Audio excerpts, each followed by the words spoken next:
বন্ধুরা আমার, আজকে আমাদের মুহূর্তে স্বেচ্ছাসেবক দলের প্রতি এর বাইরে যারা আছেন তাদেরকে আমি মিস করলাম।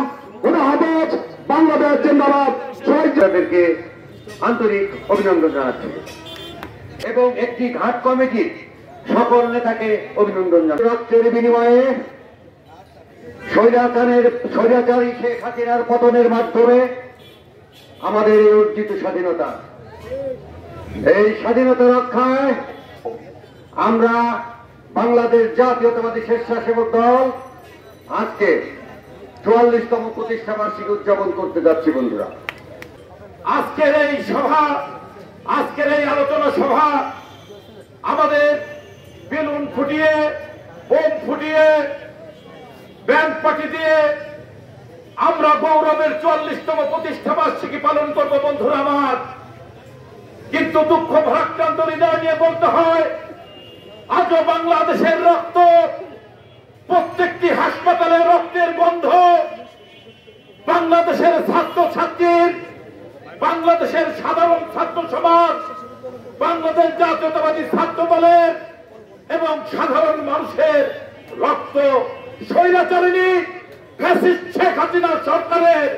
গুলি দিয়ে যে পুলিশ, নির্লজ্জ বেঈমান পুলিশরা গুলি করে হত্যা করেছে আমার বন্ধুদেরকে, সাধারণ ছাত্র ভাইদেরকে, আজকে আমরা সেই আনন্দ উল্লাস করতে পারিনি। বন্ধুরা আমার, আজকে বন্ধুরা আনন্দ উল্লাস করতে পারিনি।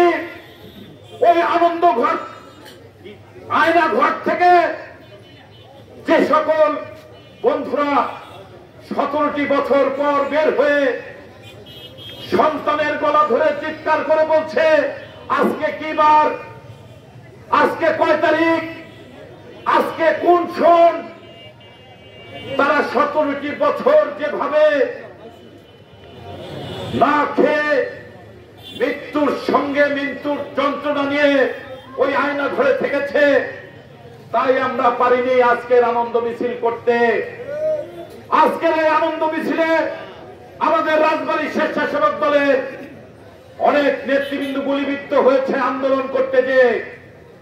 আপনারা দেখেছেন আমাদের আন্দোলন করতে যে স্বেচ্ছাসেবক দলের রহিম প্রথম গুলিবিদ্ধ হয়েছে। স্বেচ্ছাসেবক দল ছাড়া জেলার ৪৩ জন গুলিবিদ্ধ হয়েছে, মৃত্যুবরণ করেছে। তাদের রক্ত খেয়ে আজকে আমাদের গৌরবের দিন, আমাদের হাস্যোজ্জ্বল ভাবে বলতে হয়, এই বাংলাদেশের ফ্যাসিস্ট শেখ হাসিনা পালিয়ে গেছে। কত বড় অহংকার, কত বড় নির্লজ্জ, কত বড় বেয়াদব হলে দেশনেত্রী বেগম খালেদা জিয়ার সম্বন্ধে যে সকল উক্তি, যে সকল বাজে কথা বলেছেন, আজকে আপনারা কোথায় দেখেন আল্লাহ কি পারে আর কি না পারে।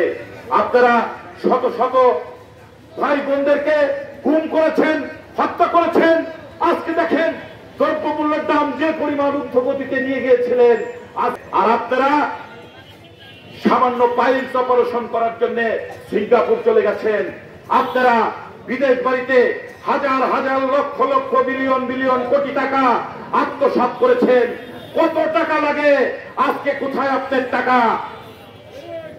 দেশনেত্রী বেগম খালেদা জিয়া 3 বারের প্রধানমন্ত্রী, যার স্বামী ছিলেন এদেশের রাষ্ট্রনায়ক সেনাপ্রধান, তার আপনি চিকিৎসার জন্য বিদেশে পাঠাইতে পারেন না।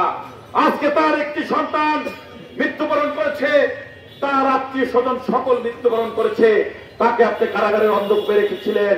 বন্ধুরা আমার, আজকে এই বাংলাদেশের 18 কোটি মুক্তি পাগল মানুষের হৃদয়ের স্পন্দনে যে নেতা আগামী দিনের রাষ্ট্রনায়ক তারেক রহমান, তাকে মেরে এই দেশ থেকে বিতাড়িত করে সুদূর লন্ডনে রেখে দিয়েছেন। আজকে কোথায় আপনার এই শাসন ব্যবস্থা? দেশনেত্রী বেগম খালেদা জিয়ার উত্তরসূরি আমরা যারা আছি, আমরা আর এই দেশটাকে কোন অরাজকতা করতে দেব না। আমরা সুন্দরভাবে, আমরা আবু সাইদের রক্ত, মুগ্ধর রক্ত, শত শত হাজার হাজার ছাত্রছাত্রীর রক্তের কথম খেয়ে বলছি, আমরা এই বাংলাদেশটাকে একটি সুখী সমৃদ্ধশালী বাংলাদেশ গড়ে তুলব এবং দেশ নায়ক জনাব তারেক রহমানকে বীরের বেশে এই দেশে ফিরিয়ে আনবো।